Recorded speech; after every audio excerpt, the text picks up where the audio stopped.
Assalamualaikum warahmatullahi wabarakatuh. Alhamdulillah, saya bersyukur pada kesempatan ini masih bisa berbagi ilmu. Mudah-mudahan pembahasan kali ini bisa dapat dipahami dengan mudah. Tentunya saya akan membahas tentang masalah kalam. Apa itu kalam? Kalau diucapkan oleh manusia, apakah juga disebut kalam? Kalau diucapkan selain manusia, apakah juga disebut kalam? Tentunya saya akan perinci, akan saya terangkan satu persatu secara jelas dan gamblang. Namun mari kita kirim Fatihah dulu kepada pengarang kitab Mukhtasar Jiddan, ya. Ala hadihin ya wa ala kulli musalli al-Fatihah.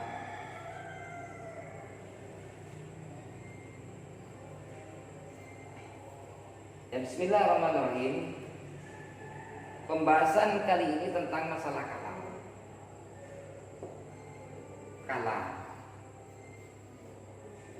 Kalam menurut ulama ahli nahwu adalah lafaz, ya, lafaz au lafdun, teks Arabnya lafdun mufidun,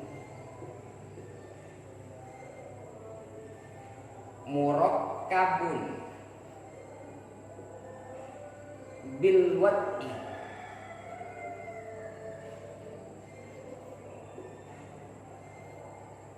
kalam adalah kalam lafdun mufidun murakkabun bil wad'i, ya. Artinya adalah, arti dari lafaz ini, definisi secara bahasa, arti bahasa Indonesianya bahwasanya kalam itu adalah lafaz yang berfaedah, yang tersusun dari dua kalimat atau lebih beserta disengaja, itu dikatakan kalam, ya. Jadi lafaz ini satu pertama harus lafaz. Apa yang dimaksud lafaz itu? Lafaz adalah, ya, lafaz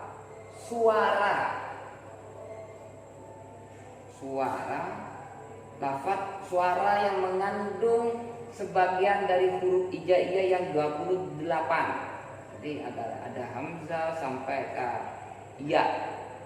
Suara yang mengandung atau suara yang mencakup dari salah satu huruf hijaiyah yang 28, maka itu dikatakan lafaz, ya. Itu lafaz. Kemudian mufidun, kalam itu harus berfaedah. Apa berfaedah? Mufid, harus mufid. Ini juga, ya, harus mufid. 1, 2, harus mufid, berfaedah. Apa yang dimaksud berfaedah? Yang dimaksud berfaedah yaitu orang bila mana mendengarkan ucapan itu tidak menimbulkan pertanyaan lagi. Langsung saya kasih contoh saja, ya. Mufidun, seperti halnya contoh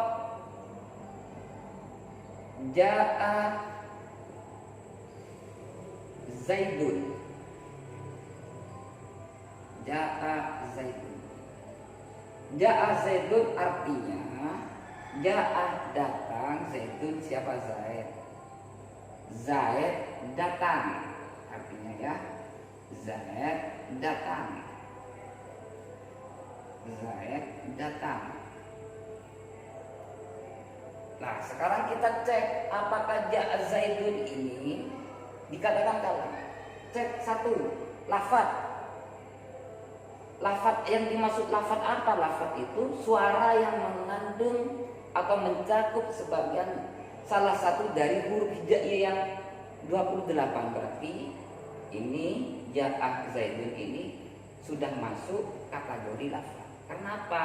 Karena sudah ada sebagian dari huruf hijaiyah yang 28. Hamzah, ya, ba, ta, ila akhirih. Ketepatan ini berupa jim, hamzah, za, iya dan da. Berarti lafaz sudah selesai memenuhi syarat. Kemudian sekarang berfaedah ya. Berfaedah ja'a zaidun.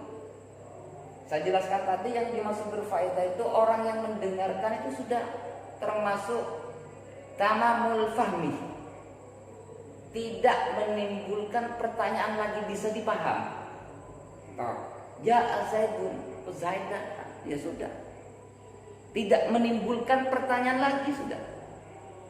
Beda ketika ya, ketika kita kasih contoh, misalkan ingkomah, contoh lain, ingkomah zaidun, ingkomah zaidun. Artinya ingkomah zaidun itu bila Zaid datang. Ya. Ini tidak berfaedah, ini tidak mufid. Ya. Ini tidak mufid atau berfaedah. Kenapa contoh ingkomah zaidun ini tidak mufid atau tidak berfaedah? Ya. Karena ingkomah zaidun ini, contoh ingkomah zaidun ini yang artinya bila Zaid datang masih menimbulkan atau membutuhkan jawab. Jika Zaid datang maka saya membutuh itu, masih belum tamamul fahmi, masih kepahamnya belum sempurna, masih membutuhkan. Beda dengan ja'a zaidun. Dengan mengatakan ja'a zaidun, Zaid datang, sudah menyimpulkan bahwasanya Zaid sudah datang. Ya, bisa dipahami ya, mufid itu ya. Kemudian murakab.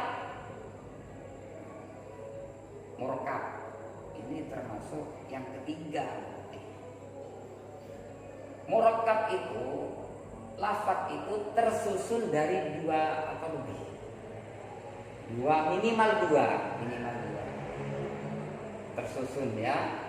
Contoh ja'a zaidun tadi, ja'ah ini satu ya, satu kalimat, zaidun satu kalimat.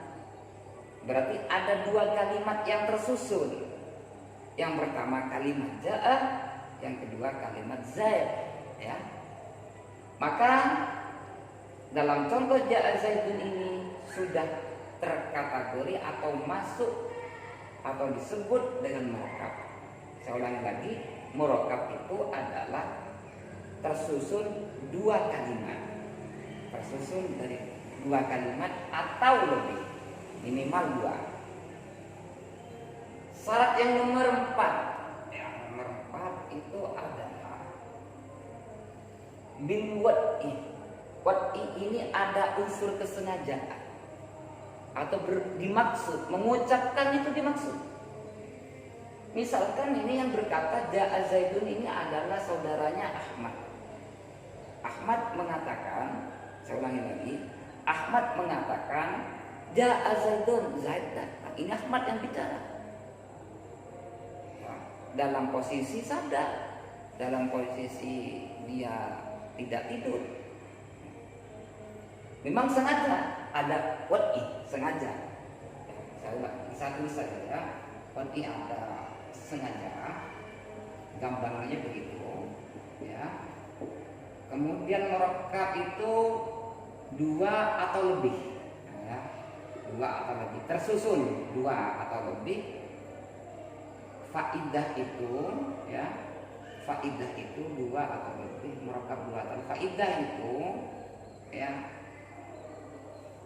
tidak menimbulkan pertanyaan, tidak menimbulkan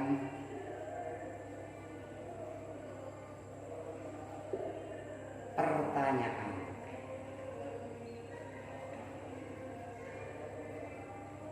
Lafaz itu mencakup atau terdiri, gampangnya terdiri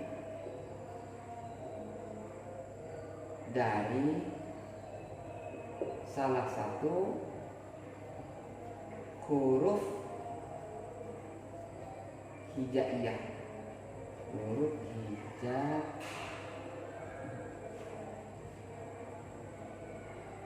hijaiyah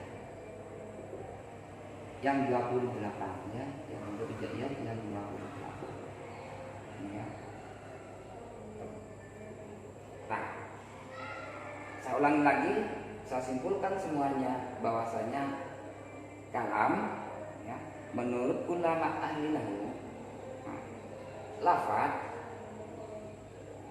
yang berfaedah, lafaz yang berfaedah yang tersusun dari 2 kalimat atau lebih beserta disengaja. Nah, sekarang yang saya jelaskan lagi yang wati yang dimaksud sengaja. Misalkan ada orang tidur, contohnya. Bisakah?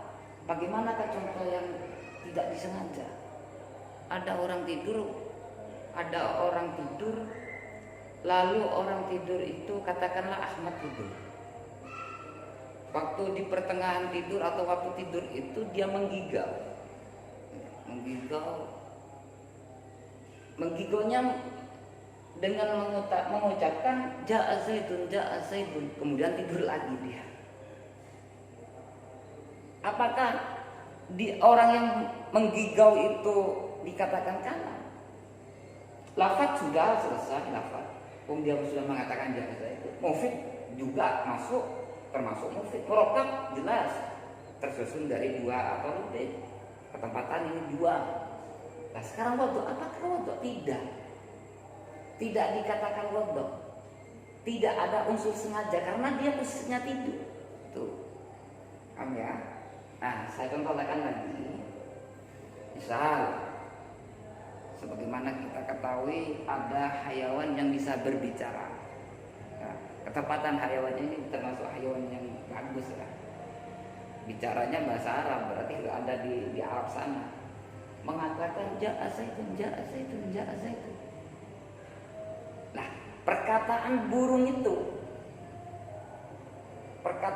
yang mengatakan ja'a zaidun itu dikatakan kalam, tidak dikatakan kalam. Kenapa?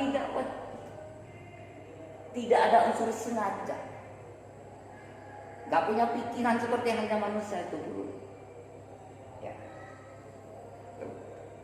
Nah, ya mungkin ini bisa dipahami manakala nanti ada yang tidak paham dari penjelasan singkat ini, nanti bisa komentar. Insyaallah saya akan menjawab dan akan menjelaskan sedetail-detailnya.